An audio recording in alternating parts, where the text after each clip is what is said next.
wa ma khalaqtul jinna wal insa illa liya'budun. Tidaklah aku ciptakan jin dan manusia melainkan untuk beribadah kepadaku. Dalam ayat ini Allah Subhanahu wa taala memberikan suatu peringatan kepada kita bahwa tujuan Allah Subhanahu wa taala menciptakan kita sebagai manusia adalah untuk beribadah kepada Allah Subhanahu wa taala. Bismillahirrahmanirrahim. Assalamualaikum warahmatullahi wabarakatuh. Alhamdulillahirabbil alamin wa bihi nasta'in ala umuri dunya waddin wa ala alihi wa ashabihi ajmain. Amma ba'd. Kaum muslimin, jemaah salat Isya dan tarawih yang insyaallah dirahmati oleh Allah Subhanahu wa taala. Pada tempat yang pertama, mari kita memanjatkan puji dan syukur kehadirat Allah Subhanahu wa taala atas segala nikmat yang telah dikaruniakan kepada kita semua, sehingga kita bisa melaksanakan kewajiban kita terhadap Allah Subhanahu wa taala maupun kewajiban kita untuk kehidupan kita bersama keluarga kita. Salawat dan salam semoga tetap tercurah terjunjungan Nabi kita Nabi Muhammad sallallahu alaihi wasallam sebagai panutan dalam kehidupan kita, baik dalam urusan dunia, lebih-lebih dalam urusan agama. Bapak Ibu jamaah salat Isya dan tarawih yang dirahmati oleh Allah Subhanahu wa taala, syukur alhamdulillah kita masih diberikan kesempatan untuk bertemu bulan puasa di tahun yang ini. Tentunya kesempatan ini kita manfaatkan dengan sebaik-baiknya. Dalam hal ini tentu kita sebagai orang yang beriman,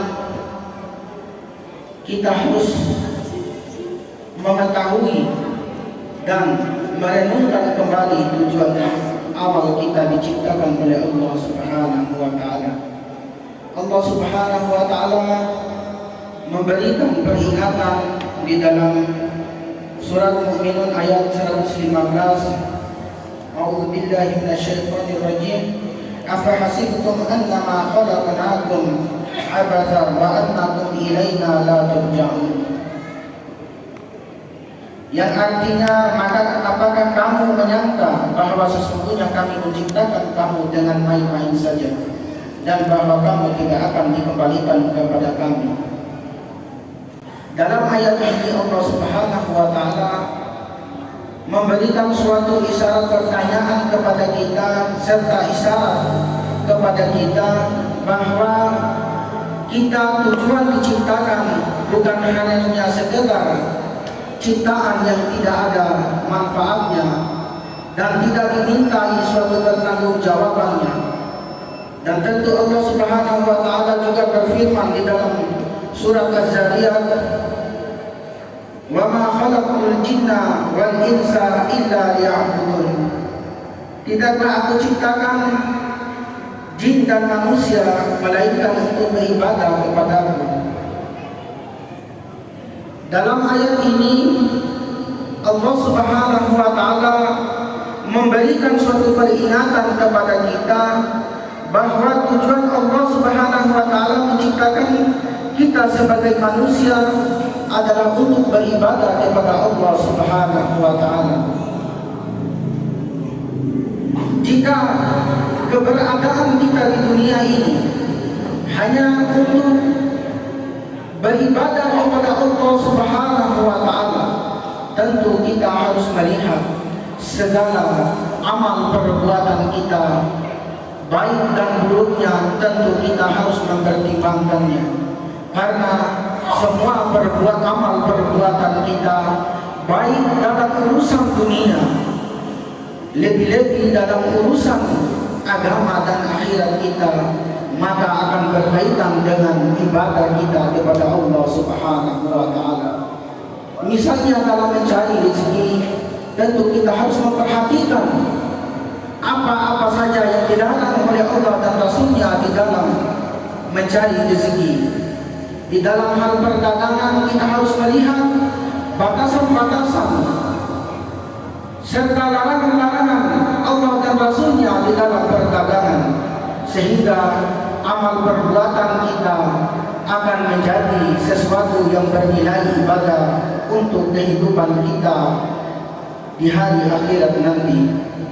Kaum muslimin wal muslimat jamaah salat Isya dan Tarawih yang dirahmati oleh Allah Subhanahu wa taala, tentunya Allah Subhanahu wa taala memberikan suatu peringatan kepada kita agar kita senantiasa menjadikan kehidupan kita di dunia ini bermanfaat dan bernilai ibadah di hadapan Allah Subhanahu wa taala. Dalam hal ini juga Allah Subhanahu wa taala merahasiakan suatu kematian untuk kita agar kita tidak lalai di dalam kehidupan kita di dunia. Di dalam menikmati kehidupan kita di dunia ini, tentu kita tidak bisa lalai, karena akan ada sesuatu janji Allah yang pasti yang akan menanti kita, yang disebut dengan kematian itu sendiri. Makanya dikatakan oleh Rasulullah Sallallahu Alaihi Wasallam dan tegas, ada seorang sahabat Ansor bertanya kepada Rasulullah, "Ya Rasulullah, mukmin yang bagaimanakah yang baik?" Maka Rasulullah mengatakan, mukmin yang baik adalah yang baik akhlaknya. Lalu kembali sahabat ini bertanya, mukmin yang bagaimanakah yang cerdas? Mukmin yang cerdas adalah seorang mukmin yang senantiasa mengingat akan kematian serta mempersiapkan dirinya sebaik-baiknya untuk menghadapi suatu kematian dan hari akhirat. Maka mukmin itulah mukmin yang cerdas. Di dalam hadis ini tentu Rasulullah SAW mengingatkan kepada kita agar kita senantiasa mengingat akan suatu kematian, sehingga kita terus memperbaiki diri kita untuk menyiapkan diri kita menghadapi suatu kematian itu, dan sehingga kita bisa mengakhiri kehidupan kita di dunia ini dan menghadap Allah Subhanahu wa taala dalam keadaan husnul khotimah. Bapak Ibu jamaah salat Isya dan Tarawih yang dirahmati oleh Allah Subhanahu wa taala, mungkin demikian khutbah singkat, ceramah singkat dari saya. Mudah-mudahan ada manfaatnya untuk pribadi saya dan umumnya kepada Bapak Ibu jamaah sekalian. Dan saya akhiri, billahi taufiq wal hidayah. Wassalamualaikum warahmatullahi wabarakatuh.